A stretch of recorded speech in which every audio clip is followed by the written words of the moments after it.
Assalamualaikum warahmatullahi wabarakatuh. Perkenalkan, saya Listia Arika Putri dengan NPM 20510308086 dari Prodi Akuntansi Syariah kelas D. Video ini dibuat untuk memenuhi tugas ujian akhir semester mata kuliah Fikih Muamalah dengan dosen pengampu Ibu Diah Mukminatul Hasyim MSy.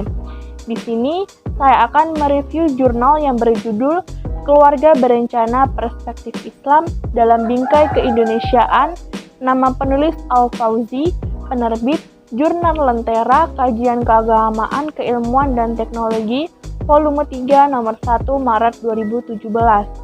Tujuan penelitian ini adalah mengetahui bagaimana sebenarnya hukum keluarga berencana perspektif Islam dalam konteks keindonesiaan, melihat keadaan masyarakatnya yang banyak dan masih berada di bawah garis kemiskinan serta kualitas yang rendah.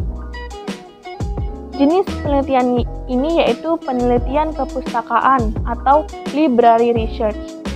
Metode penelitian ini bersifat deskriptif, analisis, kritis menggunakan konsep pendekatan ilmu fikih klasik maslahah. Adapun sumber data dalam penelitian ini ada dua, yaitu data primer dan data sekunder.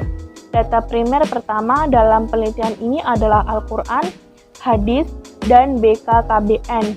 Sedangkan sekunder adalah sumber data yang diperoleh secara tidak langsung dan dapat melengkapi data primer, berupa buku, majalah ilmiah, jurnal, dan sumber data lain yang mendukung.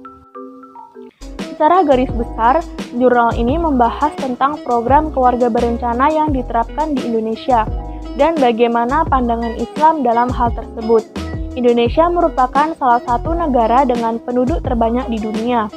Banyaknya jumlah penduduk yang tidak disertai dengan ketersediaan lapangan pekerjaan yang mampu menampung seluruh angkatan kerja bisa menimbulkan pengangguran, kriminalitas, yang bersinggungan pula dengan rusaknya moralitas masyarakat.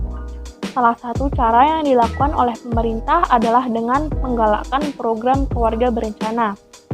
Meskipun demikian, masih ada di sebagian kalangan yang menganggap keluarga berencana adalah hal yang tabu dan dilarang oleh agama dengan alasan karena Rasulullah menginginkan kelak mendapatkan umat terbanyak di antara umat-umat yang lain dan berkeyakinan bahwa rezeki seseorang sudah dijamin oleh Allah Subhanahu wa Ta'ala. Mari kita masuk ke dalam pembahasan. Dalam jurnal ini, keluarga berencana diartikan sebagai pengaturan rencana kelahiran anak dengan melakukan suatu cara, alat atau obat yang disebut kontrasepsi yang dapat mencegah kehamilan. KB bukalah berarti birth control atau tahdid al-nasl yang konotasinya pembatasan atau mencegah kelahiran yang mana hal tersebut bertentangan dengan tujuan perkawinan yaitu melanjutkan keturunan. Tujuan dari program KB adalah untuk mempersiapkan secara dini sejumlah anak yang memungkinkan bagi orang tua untuk membekali anak-anaknya dan juga untuk memperoleh kesempatan yang luas bagi seorang ibu demi melaksanakan berbagai kegiatan yang lebih bermanfaat, yaitu menata kehidupan rumah tangga dan dapat berpartisipasi dalam kegiatan kemasyarakatan. Dengan jumlah keluarga yang kecil akan lebih mudah untuk mencapai kesejahteraan dan kebahagiaan keluarga, terutama masalah kesehatan ibu dan anak.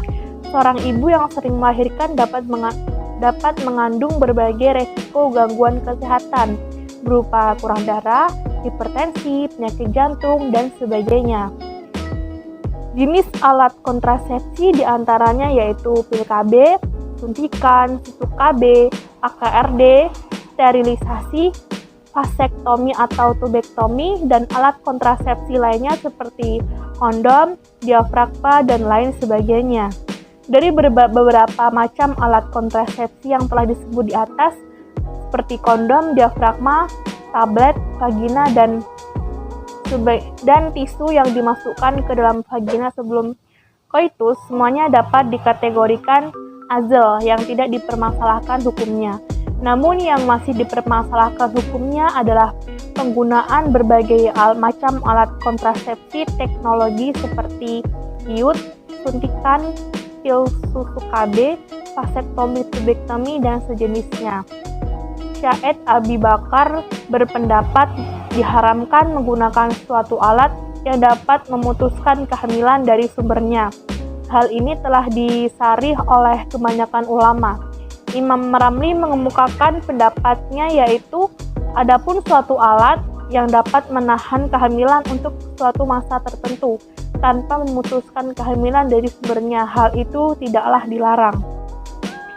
Kesimpulan dari penelitian ini adalah dalam perspektif hukum Islam dan konteks keindonesiaan, keluarga berencanaan diperbolehkan di bawah kondisi tertentu. Studi ini membuktikan bahwa keluarga berencana yang telah dianggap tabu dan dilarang oleh agama, tapi ternyata bisa juga menjadi hal yang dianjurkan.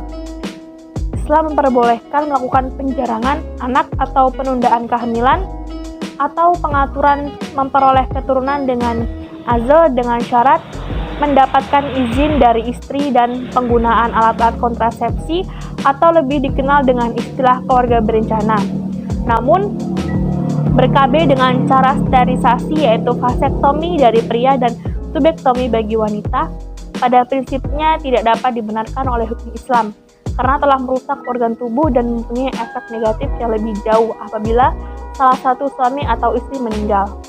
Kecuali karena darurat, misalnya salah seorang suami atau istri mempunyai penyakit yang dapat menurun kepada calon anak dalam rahim sehingga mengakibatkan anak tersebut cacat. Termasuk sterilisasi ini adalah pemandulan dan pengebirian. Dalam konteks keindonesiaan, KB hukumnya boleh bagi setiap masyarakatnya karena bertujuan untuk mencapai kemaslahatan dan kesejahteraan bersama.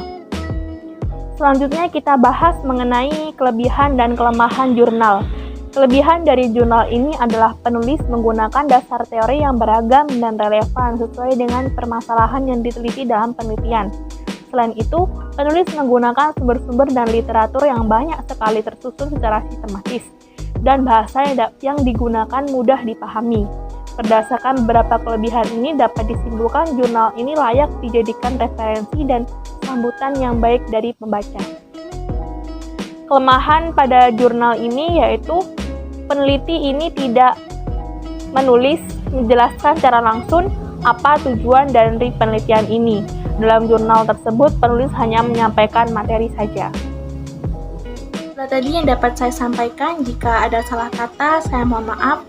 Kepada Allah saya mohon ampun.